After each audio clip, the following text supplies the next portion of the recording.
Here, in the grounds of Kappa Hospital in Finglas West, this altar once stood on O'Connell Bridge for the Eucharistic Congress of 1932, where, in a very Catholic Ireland, at the dawn of its independence, hundreds of thousands of people gathered to hear Mass. On the outside wall of the altar, there's a small brass plaque that marks the work of local arts group Art Mart in restoring it from a state of decay. Art Mart is also the group behind this mural at the back of St. Cans's Church in Finglas Village. The paint is faded, but despite the mural's age, there's no sign of graffiti. My dad, Jim Cassidy, would have been delighted. We did have a look at it and decided that it wouldn't be too difficult for a few of us to get onto it and repaint that section. And then the bigger section, hopefully in the future, we'll be able to carry on with that and revive the whole lot. And hopefully it will be a blessing to the people of Finglas. He was the driving force behind Art Mart, and he was at the heart of the Finglas story from before the housing projects, when Finglas was a small village of whitewashed cottages, to just a few years ago when we laid him to rest under a Dublin granite field rock in Glasnevin Cemetery in the Tolka River Valley that he fought to protect. An artist by nature, a painter and decorator by trade, and like many of his time deeply religious, he painted murals and maintained religious sites around Finglas, at St. Patrick's Well and down the lane that runs behind St. Canis's Girls' School. I remember that his hand was a painter's hand, big and strong from wielding a 6-inch stock brush. It's one of the hands that is bound to the other Finglas hands in the spirit of Finglas sculpture, here outside what I first remember as the Casino Cinema, before it closed and became Superquin, where our family did most of our shopping, and finally today's SuperValu. My dad first came to Finglas in the 1940s, just after the war, and just before the housing schemes of the 1950s that saw the area explode from a farming community of green fields to a major Dublin suburb of corporation housing estates. He worked as a painter on those corporation houses in Finglas West, and he settled with my mum and their toddler, my older sister Martine, in this house on the North Road, now 134, but at the time Site 12 in 1956. This story, then, is told from the perspective of our family, most of whom were born into that Finglas house and grew up here, going to Mass in St. Canis's Church and attending the local schools. So despite the fact that Dad had our house covered in murals that made it stand out for what we kids thought at the time were all the wrong reasons, our story is a story of so many families who lived through the challenges and triumphs of building the strong community of today. It's a Finglas story.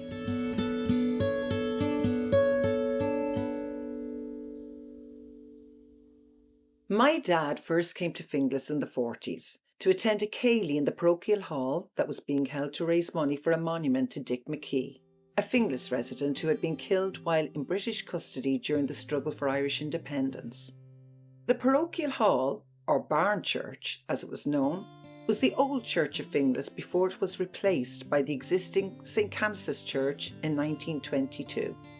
Despite attempts to have it restored, there was a fire, and apartments are now planned for this old Finglas heritage site.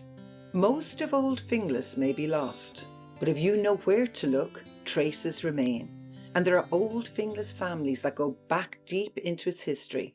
Among the newcomers, members of those families are still there, and their memories are long. To get a sense of the Finglas that my dad first discovered, before the village was swallowed up by the expanding city, I chatted with some of them.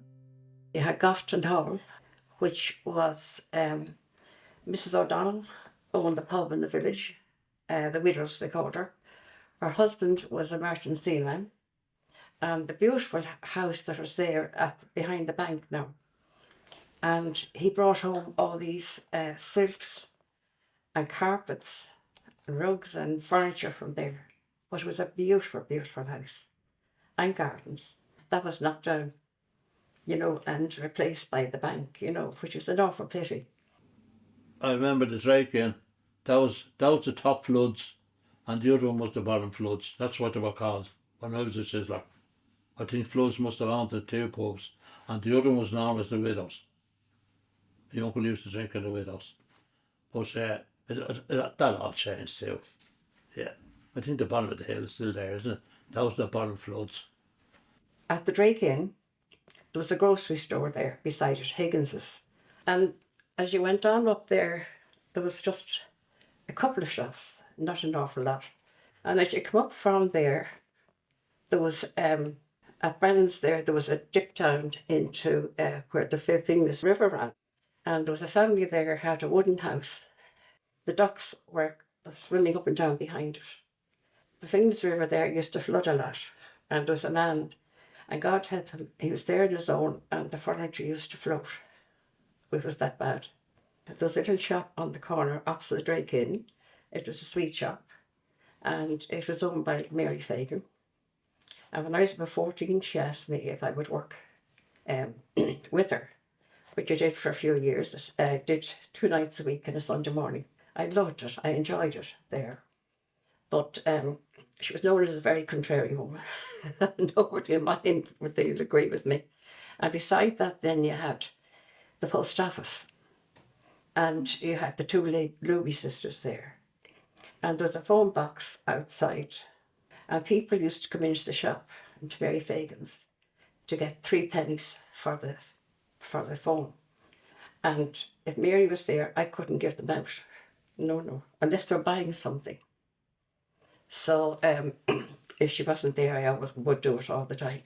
And beside that, then you had a cottage, and the hens used to be running up and down. And this was kind of at the top of the village. And beside that, then you had Burke's bungalow. They were chemists in town. And then you were down to church. At the bottom of the village, there was Montgomery's butchers. And they slaughtered their own cattle. And all the lads would be around waiting to try to get the bladder to make a football. That bottom of the hill you went down there for the cheese, and there was a pub.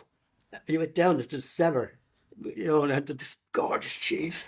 Across the road, you could blood coming out the avatar from on a Tuesday and Wednesday. Where no one ever talking. It was just part that was there, and they were really realistic people, I think.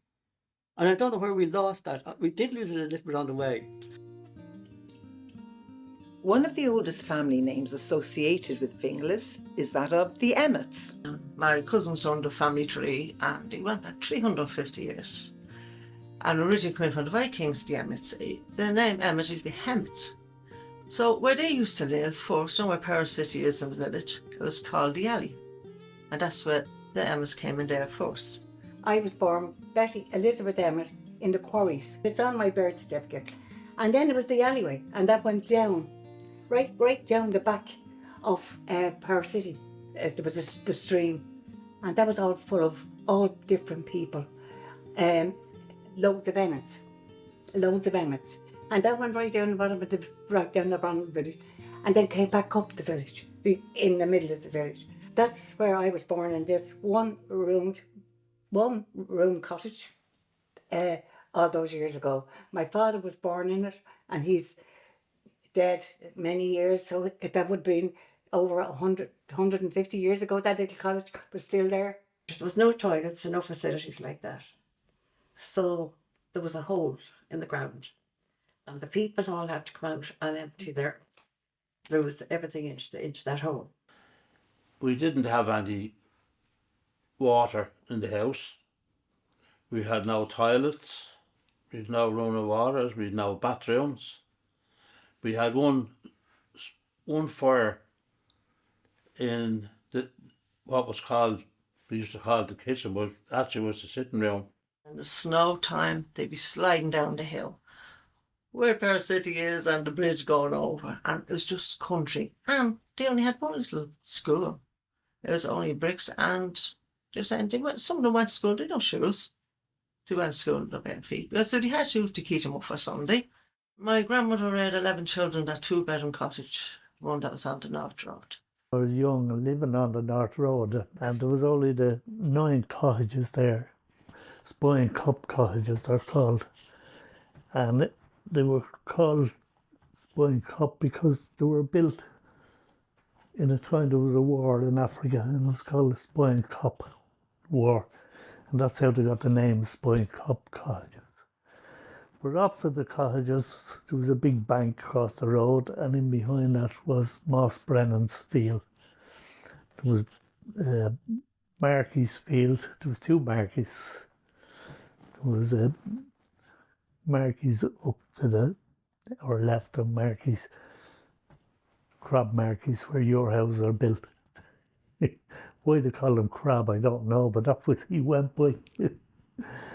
But we used to work when we were kids. We work in those fields during the summer. You'd be tinning turnips and mango you work for them. You get 6pence a week. Everyone had their own, let's say, would have gardens then in the cottages where the shopping centre is now in the village, where the cottage was. My Aunt May, she got one there in 1935, 1936. She was the eldest of the family, my dad's sister.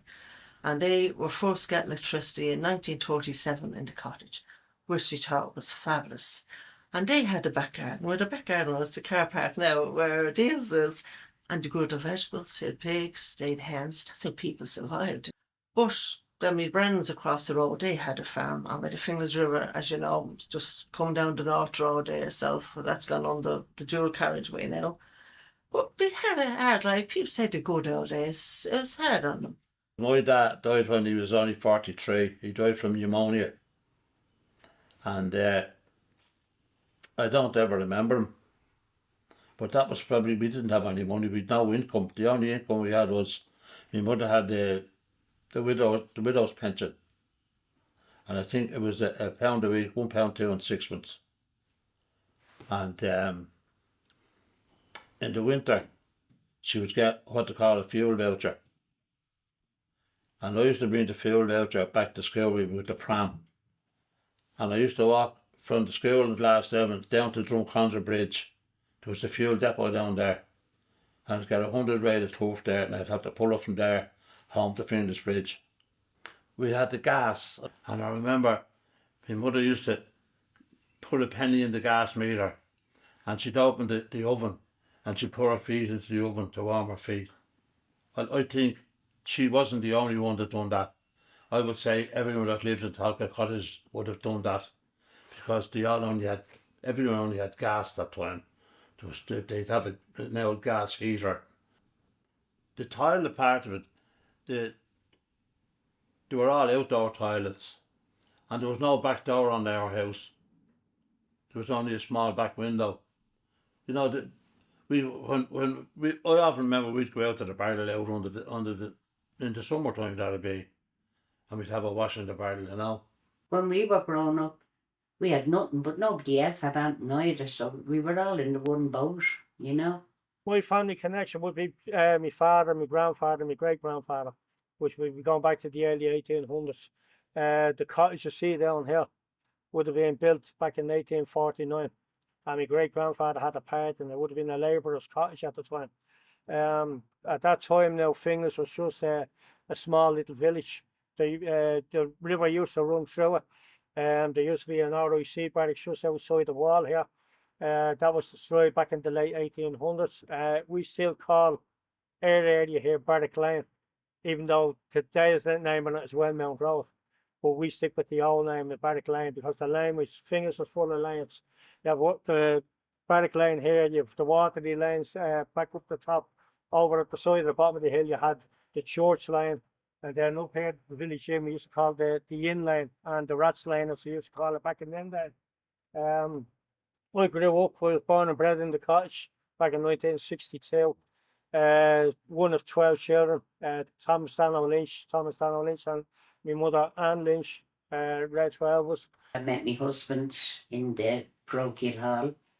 We got married, and this cottage belonged to his uncle, and he had left it to him. And when we came in, there was a big range there and a flagstone floor. All these houses, all to the right of the shop here, it was just farmland, all the houses right up beyond Ballyman Avenue were farmland.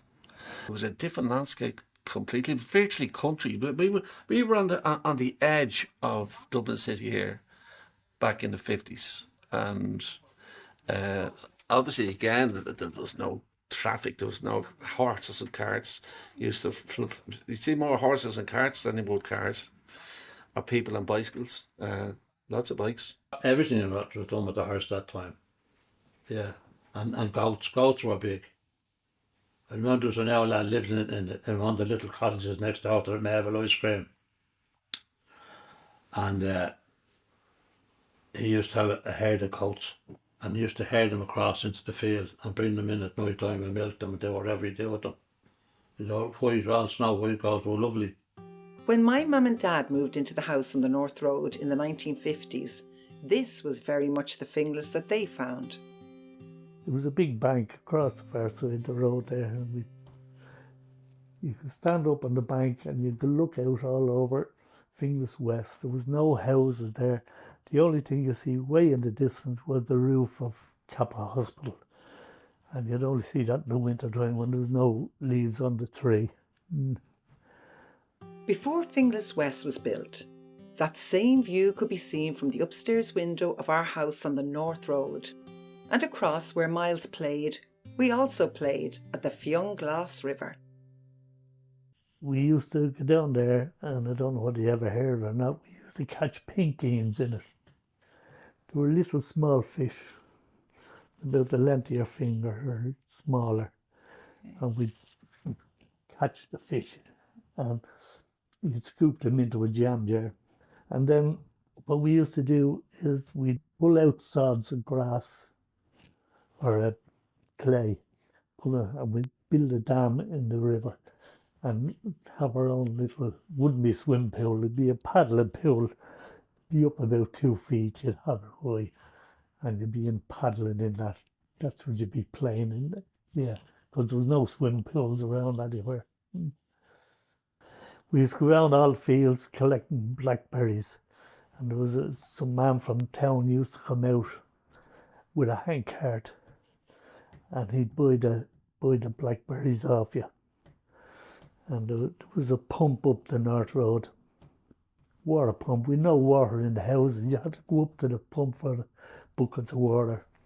But when you had your blackberries collected in the basin or wherever you'd have it, you'd put them under the tap,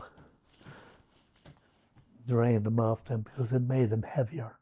And the man used to pay you by the weight. So the heavier they were, the more you got, tuppence or threepence, whatever it was.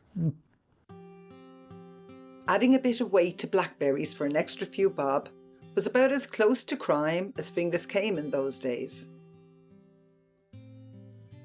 How could you have crime? Like, what was there to rob? It came about when the gas meters came in. So it was a camera and things like that. Then there was something to rob. There was nothing to rob in people's house. There was nothing. They had just the bare necessities. Now, the bigger houses had the orchards. There was no crimes whatsoever. And you'd only see a garden now and again. He'd come up on his bike and you'd be playing football on the road and you'd run over the moss branches over the bank so that you could catch it. That'd be the only crime that was committed, was playing football on the road. And sure, there was only a car that only arrived every hour or so. That's all that was on the road. Down here at Cardiff Bridge, we had these little trolleys, little wheels on them. You go down Jerry Moffat's Hill, all the way down, over the bridge, no cars. I remember Detective Phillips it was. And if I was coming back down from school down Jerry Moffat's Hill, was called at the time, he put you up on the crossbar, the bike. They were one of us. They weren't around the squad cars. The local police were not the only ones to enjoy a good relationship with the people of Finglas at the time. The travelling community made frequent visits. They'd probably stay for 3 weeks and then they'd be gone. And it's mostly on McKee Avenue out there, along there. It used to be called the Lane. So it was known as the Tinker's Lane because that's where they used to come with the oval caravans, and they'd parked them there for a while. And I remember there was one group used to come, I forget what it's called, but they used to go down to the church when the people coming out mass, and he'd lie down on the ground with his chest bare, and he'd have put a cement block on his chest, and his pal would break the cement blocks with a sledgehammer. And then they'd make a collection round for the people. He used to come there at least 2 or 3 times a year, you know. But other than that, there were no problem to anybody, you know. They were just ordinary people living on the move, and it's the life they choose.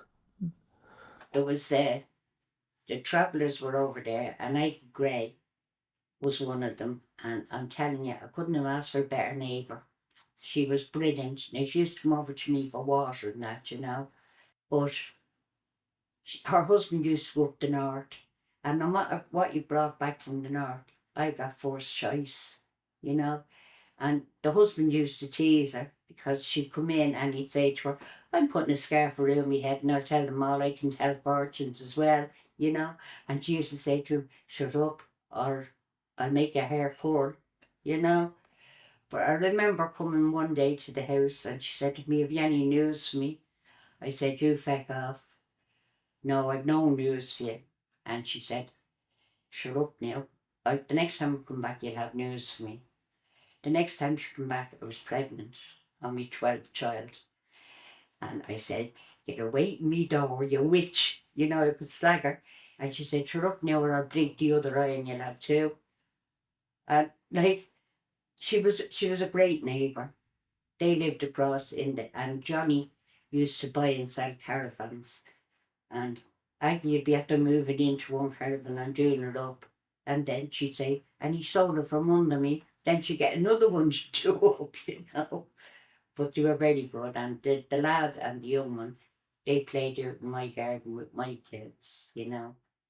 But she was a great woman.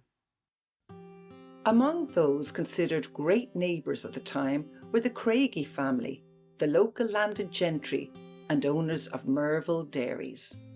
They provided much employment in the area. The Craigie family were actually very kind people. This is what I was told by my father. They were very kind. They had lots of houses, obviously, around the area, like even down as far as Hillcrest, they would have had houses there.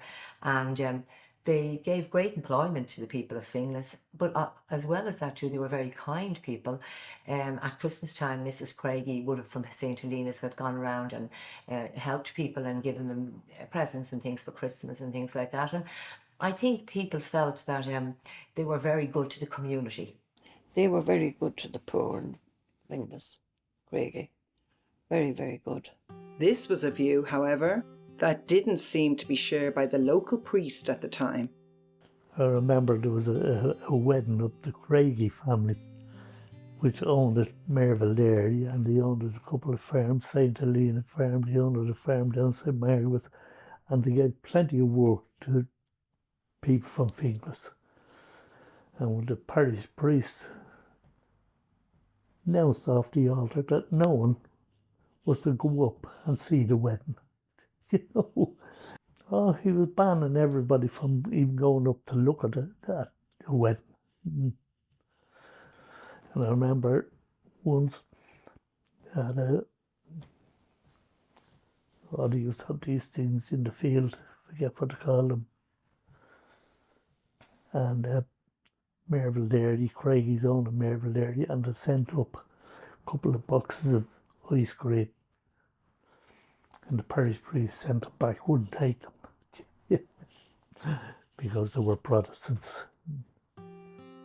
But the Catholic Church wasn't the only force at the centre of Finglas life. There was also the GAA. There was the Erin's Isle first ever club. You know about that. So that was down the alley. And that's where at night, it was on the weekend, because our little cottage was there and there was three things down, and you'd hear the music, to be having their céilí, and that was their enjoyment, as you were saying. All those years ago, I was only that age, so that was about 70 years ago. You know, they were dancing and singing in the old hall, and my father went on then. George Emmett, he went on to be one of the founders of Erin's Isle. The three little cottages out at the back gate of the church. I don't know whether you ever noticed them. Three little old cottages together, and that's where my mother was born. And right opposite that now, there's the school is there now, but that used to be Erin's Oil Pit out at the back of the church. And my grandfather used to mark the white lines on the pitch before the match would be played. I remember that pitch well. The rivalry was the matches between Finglas and St Margaret's. St Margaret's were the enemy, even though they were only 3 miles down the road. There was a pipe band in Finglas, Dick McKee pipe band. My father was pipe major in the band, and they used to have this competition every year between Erin's Isle and St Margaret's to make money for the band. And the prize for the winner was a football. And they bought one football, and it lasted for years because the matches never finished. They always ended up in a handbag fight between the players, so they never had to give a prize out. But I say, there was nothing else in Finglas then, only the Gaelic. Then, in 1955, another form of entertainment came to Finglas, the casino cinema. I remember the casino opening. I was at the first film that was shown in the Student Prince was the first film shown in the casino, and there was a great singer in it. Mario Lanza was his name. He used to come in from all over North County Dublin.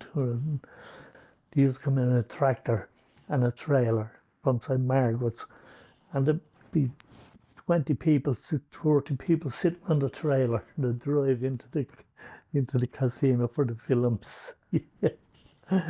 The casino cinema was to remain open until 1972 and establish itself firmly as part of Finglas heritage. But one can't remember the casino without remembering Jim Emmett, or as he was fondly known, Nelson. He worked in the casino as an attendant with the torch. And he banned more people out of it for talking. If you said hello to your person beside you, the torch would be on you and you're banned, don't come back again. So I think there was more people banned. That's how it closed up. The casino, opening its doors in the 1950s, was a sign of a change in Finglas. The housing schemes of Dublin Corporation had begun to roll out across its green fields. Finglas exploded then. It started to explode, the population coming out of the town, the tenements, they were coming after us.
declancreative.com.